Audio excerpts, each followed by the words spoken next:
Well, these were some duds. Hello fellow book nerds, this is Gabby and today we're going to talk about the worst books of the year. It's time to kick off, end of year kind of lists. It's not technically end of the year yet, but I'm really liking the books I'm reading now, so I don't think they'll be going on this list. I have this rule, if I never like strive to make this list, like if I only have 5 books I didn't like, I just put 5 books on this list. This year I do have 9 books I wanted to talk about that I did not like this year, considering I read like 121 so far.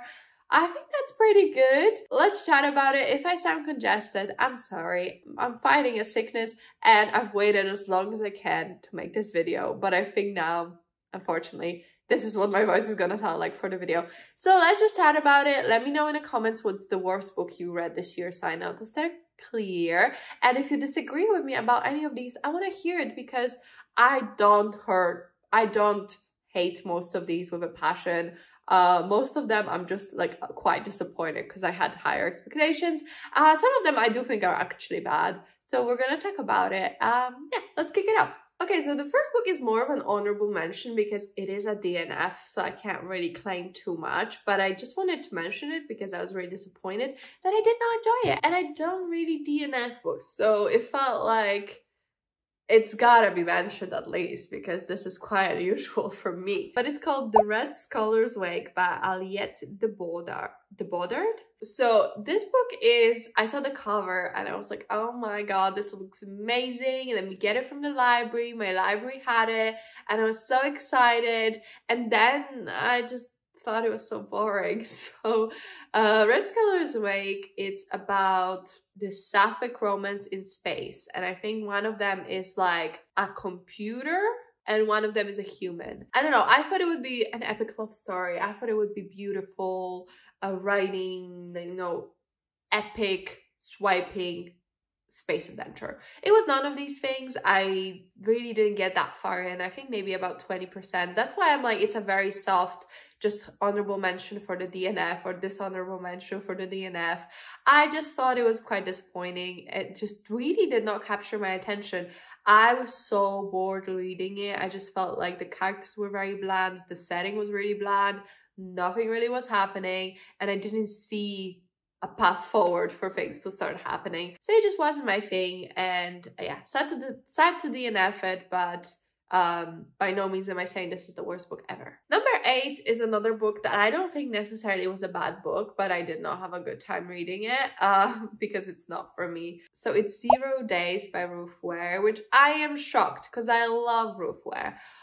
Oh, I think I do. I think I've maybe exaggerated in my head how much I love Ruth Ware because I'm yet to find like an absolute favorite. But 0 Days is quite different from her other thrillers. I do think that she's quite adventurous with her thrillers, which I really enjoy. But 0 Days is really like a suspense action thriller, if that makes sense. Whereas I'm more of a mystery slow burn thriller girly. So it wasn't the right fit that way. But essentially in 0 Days, we follow this woman who works as a pen tester. So that means penetration tester, which means that she goes into buildings and security systems and tries to find faults with them to give a report for the company to like have better security.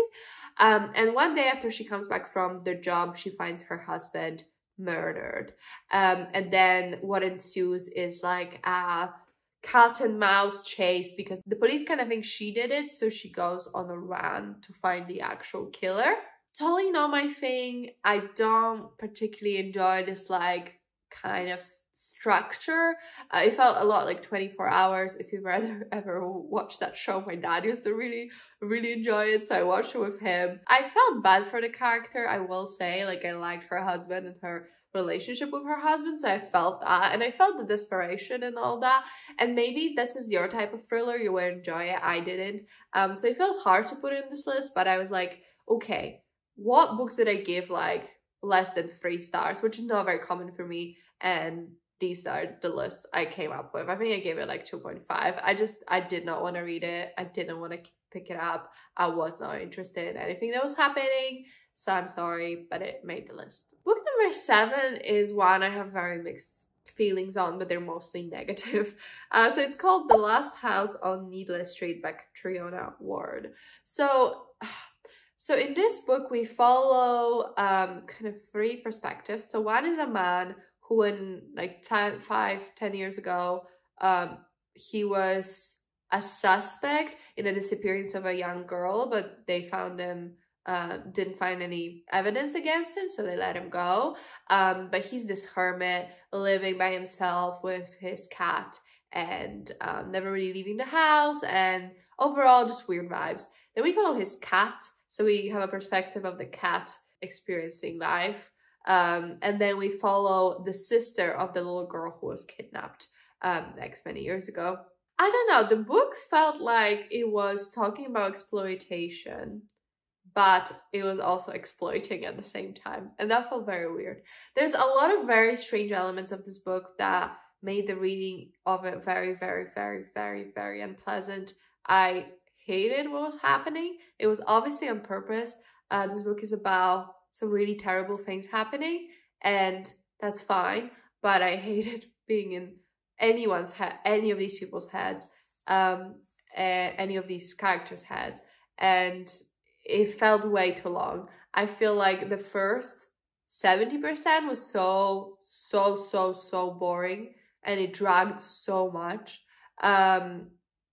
Whereas the last like 30%, when you understand what's going on, it's a bit more like, okay, I understand why we're here, but I am not sure that it was the positive representation it thinks it is, and it felt like the journey was not worth the destination, if I'm being honest. Will I keep thinking about this book? Sure. But when you read something really disturbing, you're going to think about it. Doesn't necessarily make it a good book. I felt the ick with this book. Book number 6 is a book that when I first reviewed it, maybe it didn't feel like it was that bad, but upon reflection, it was actually pretty bad. So it's called Lies We Sing to the Sea by Sarah Underwood. So there was a little bit of a controversy with this book. This book is pitched as a retelling of the Odyssey, or like a reimagining of the Odyssey. And then the author gave an interview where she said she's not read the Odyssey. So a lot of people were rubbed the wrong way by that. And honestly, like, I get it. I've done a review where I talk about this a little bit more and the controversy of it all. And I do think that the book really lacked connection to Greek myth and fundamentally didn't understand what makes Greek myths work and what makes Greek myths retelling work. The book is kind of like a sapphic reimagining of characters we meet in the Odyssey, who are these women who were murdered because some king made some decision. I don't entirely remember. But in this book, I think one of the characters who gets like murdered or sacrificed comes back to life. And then she finds another girl who was also murdered and sacrificed and came back to life. And they vow revenge on the king or on the ruler of that place. And like, as a story, it was fine. I wouldn't say that I loved it or anything like that. Like, I thought it was just okay. But as a Greek myth retelling, it really fundamentally did not understand. Greek myths are all about destiny and fate and gods and human choices, and it just felt like it wasn't grand enough, and it didn't have enough of substance and things behind it. And there's just so many Greek myth retellings that you really need to do something special to stand out, I think. And this book unfortunately stood out for wrong reasons. Now, I have since attended YALC, which is Young Adult Literature Convention, which is kind of like a Comic-Con but for books. And Sarah Underwood was one of the panel moderators that I went to see the panel, because it was about like myth retellings, and it was with Sarah El Arifi, who's the author of Final Strike. So I really wanted to like listen to it. And having heard Sarah Underwood speak, I understand. She is so incredibly young, and I think it was just a young person who's really, really enthusiastic, saying something really silly in an interview, and people just took it a little far, because I know this is my worst books list. I do think that the book itself is not great, and I think it needed more work, but I think that's what we should focus on rather than be mean to the author. But at the same time, you know, you live and you learn, and you have to have some media literacy, and you have to have a little bit of PR training if you're gonna be published. And the publishers expect authors to do their own PR and do their own marketing, but give them probably no support or no training on what that means and what good PR looks like. I didn't hate this book. I just thought it did not live up to all that it promised, and it's quite meh on the scale of Greek myth retellings, but by no means like most hated book or anything like that. Okay, now we're kind of getting into books I actually disliked, and first one might be a surprise because I think I only gave it 3 stars when I initially read this, and I was like, yeah, it's fine. But actually, like, having thought about it and had some time, I don't like this book at all. So it's Rouge by Mona Awad. So this book is kind of Eyes Wide Shut meets Snow White kind of spin on the story. We follow a young woman who is super obsessed with her looks, with staying young, and that's something that she got from her mother, who was also really, really into her looks and was quite obsessed with never aging. Her mother dies, and the main character goes back to California where her mother lived to kind of settle her affairs. And there she gets involved in this weird cultish spa. I feel like this book was just trying to do a lot, and it was very confusing, and a lot of it was boring. And I feel like that's one of the worst things book can do, be boring.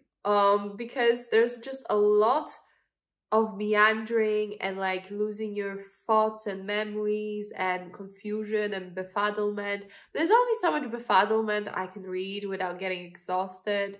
I think the themes were very interesting, but where they explored well, I'm not sure. The ending was very bizarre, and I just think it was a little bit too much ideas, too little substance, if that makes sense. I just felt like I was definitely being introduced to some interesting thoughts, but those thoughts felt only half-baked.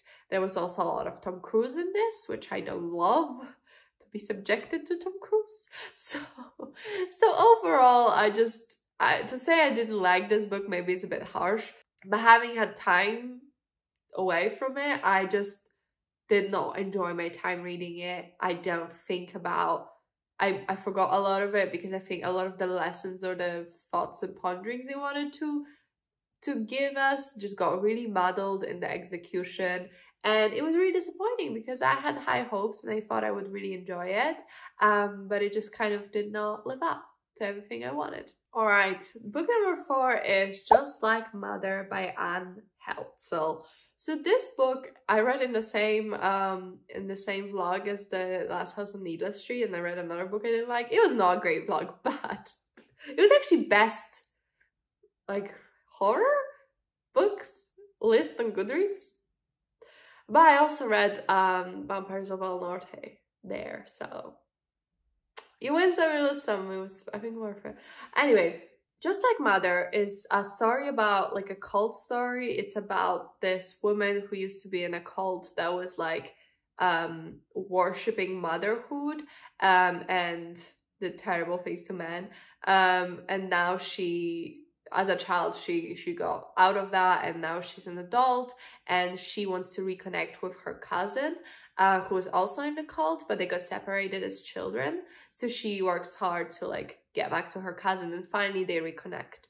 And her cousin is the owner of this company that makes these like fake dolls to look like children that are meant to help with like if someone's lost a child or wants to get ready for motherhood.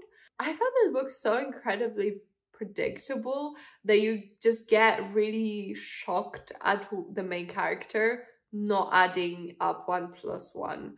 It just felt very, very exhausting to have kind of seen where the writing on the wall really early on, and then have to follow a character who has absolutely no idea what's going on.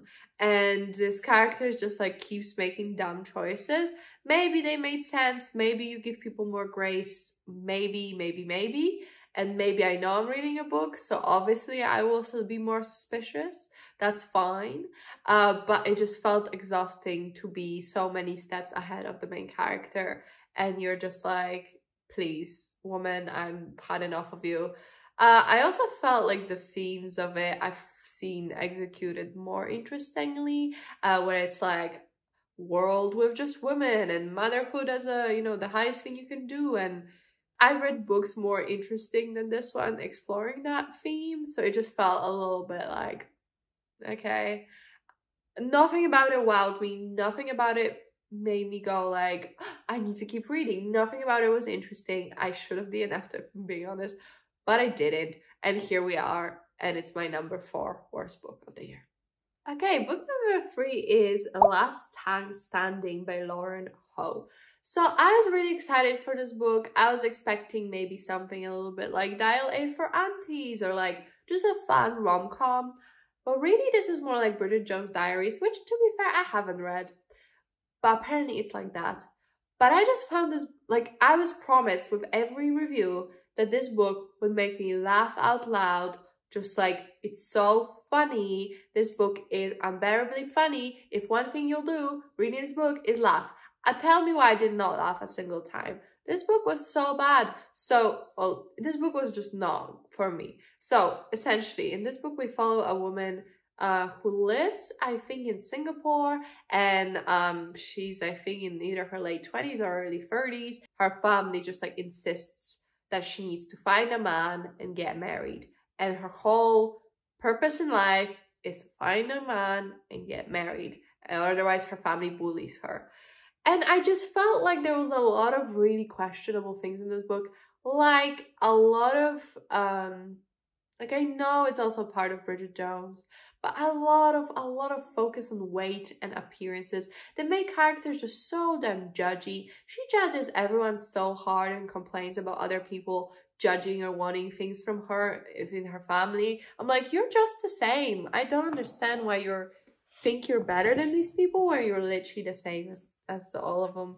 There's a lot of racism from some older characters, like her mother, but the main character doesn't really like question it too much. She's just kind of like, well, yeah, you would be worried about marrying a Muslim, your daughter marrying a Muslim man because of what they're like. Maybe they'll have multiple lives. Like, legit, that's a legit concern. And you're like, you're saying your mother's thinking is wrong, but I feel like you feel like very similar to your mother. And it just felt very exhausting, because you're reading about this person who complains about other people doing things, and then she does the exact same thing. To me, that's really tiring, and I just did not like, I didn't think this book was funny. I thought this book was very negative. I did not particularly want the main love interest to end up with her, because I was like, she's pretty miserable as a person, so like, why would you put yourself through that? And just overall, this book was a little bit of an ick. I did not enjoy it at all, and I was really disappointed, because I wanted something like Dial A for Aunties, which I think is a brilliant book. It's just so much fun, breath of fresh air, whereas this one felt very, very early 2000s. Like, it felt like Bridget Jones, but I feel like even Bridget Jones is a bit like problematic when you think about it too much. But it came out in early 2000s, so what can you really expect? Whereas this book came out like this year or last year or something like that. So like, I wish we could expect slightly more than this. Okay, and then number 2 is a massive disappointment. I was so excited for this book. I thought I would be putting this book on my best books of the year list, but unfortunately it made it here. It's called And Break the Pretty Kings by Lena, Jeong. So this book, what even is it about? It's by a South Korean author. It's set in this like fictional fantasy world, and we follow a girl who's meant to become the next empress. Her mother kind of gone crazy. So like many years ago, they like caged this great evil. But caging this great evil takes a toll on the empresses. So this is like a matriarchy. It takes toll on the empresses. And her mother is slowly going insane because of this. So the main character has to step up really young. She's like 70 years old to become the next empress. But to do that, she has to go through a series of like challenges. But the great evil is like slowly coming out of the world. The great evil kidnaps her brother. And I just felt the book was really incoherent in some aspects. I have read this quite a while ago and I was just so excited, and I think in the end I just came out really disappointed. I can't remember exactly. Whew, thankfully I wrote a review. I said, what a massive disappointment. Normally right up my alley. Something about this book made it such a slog. Maybe it's the grandiose tirades, maybe all the repetition, or maybe it was the main character. Mirai was so frustrating because she's such a dumbass. What's worse is that the book wants us to think she's so clever and cunning. And how do we know? Oh, the other characters tell us all the time. The amount of times this girl trusted something because someone said so and got betrayed. And you might think, well, she's 16. The purpose of the story is for her to become less naive and more capable. Nope. Okay, now I remember. Yes, I remember thinking the book was a slog because there was so much repetition. A lot of points were driven time and time again. And yes, I remember really disliking the main character. The thing I hate the most is when in a story we're told time again how special and different and smart the main character is, but we don't see that. I normally, show don't tell. Sometimes it's okay to tell, but not when it comes to your main character and their characteristics, because I cannot be told again how amazing someone is with zero proof to back it up. It's just too frustrating. It just gets on your nerves. And yeah, nothing worse than other characters just claiming that your character is ABC and you see absolutely no proof of that. So yeah, that really pissed me off. I'm glad I wrote that review because I did not remember anything about this. I think I read this in like January. Yeah, really disappointing. First in the series. I will not be continuing. I don't remember anything about this. Fall 2024. Wow, that's a long wait. I think the reception of this book was quite negative, so probably that impacted that, which it really sucks, but you gotta be honest. And number one, book I did not like this year was Witch King by Martha Wells. So this was a shocker because this is the author of the Murder Bot series, which if you don't know, is super popular. I read the first one. I even have it. Really good. I can see why the series is beloved. I really want to continue. So that's all good. But this book, I had many gripes with it, and I actually recorded like a long explanation of what I didn't like about this book for a wrap-up that I've never posted. So I think I'm gonna let Past Me speak because I don't remember. It's been too long, but she had a lot to say, so listen to her. And we follow dual perspective or dual timeline, really. It's from the same perspective. But in the current timeline, we are with this character as he wakes up from a slumber. He doesn't know what's happened. He doesn't know what put him in the slumber. But he's like kind of levitating above his body and sees that his body's dead. So he kind of overtakes a different body. So basically the main character Kai is a demon, and the only way he can be in the above world is that he steals someone's body or overtakes their body. And kind of the whole book is a mystery of how him and his friend got captured and why.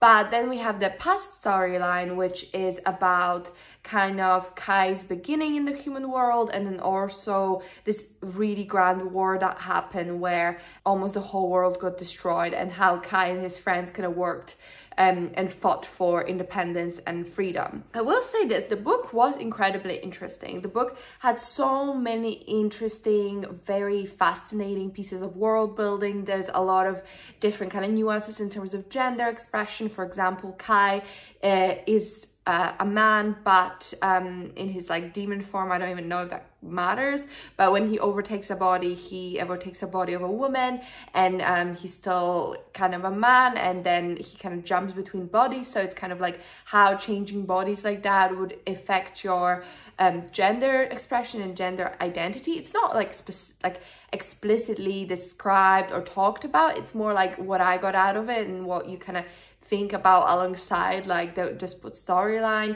There's many very interesting cultures with the way they're dressed, the way their gender works, the way their customs are very nuanced, very interesting. So I will say the book was very complex in that sense. The world building was robust, but it was also extremely convoluted. There were so many different bits and pieces that we got introduced to that were just a passing remark, or were an introduced mystery never resolved, or were just plots conveniences abound. So many plot holes, or just like, I don't understand what happened. We were told something was a big deal one moment, it was not a big deal at all another moment. For example, with the whole demons cannot go into water, demons cannot make magic in water. The whole magic system was so incredibly convoluted. There was at least 3 or 4 or even more different types of magic users and different magic, and we were never really told how they use it.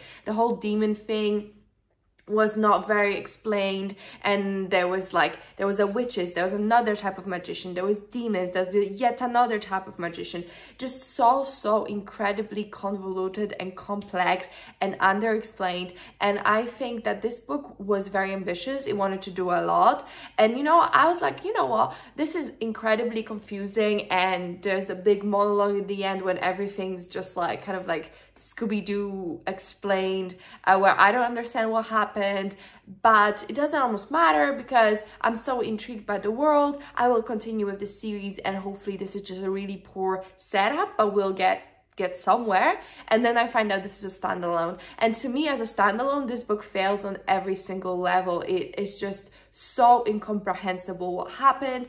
The world is so hard to parse through, and overall this was just such a massive letdown. I really did not enjoy it. And then I spoke to my friend Hannon, who's a massive Murderbot fan. She introduced me to Murderbot, she got me the book, and I know she was very excited, and she didn't like it either. And the more we talked, the more plot holes we found and more unexplained things and things we just did not understand, and that got me more and more annoyed. Okay, I hope that was cohesive. I have not seen that clip in a long while, but yeah, this book just did not live up to the expectations I had of it, or experience I've had with the author so far. It was just not it. But yeah, that's number 1 hated book. I'm glad that clip came in handy. I hope it did. Again, with the worst of books, if you loved any of these, this is absolutely fine. I think you may be probably right in some aspects, but let me know if you disagreed. Like, why did you disagree? Why do you think these are good and I did not give them the shot that they deserve?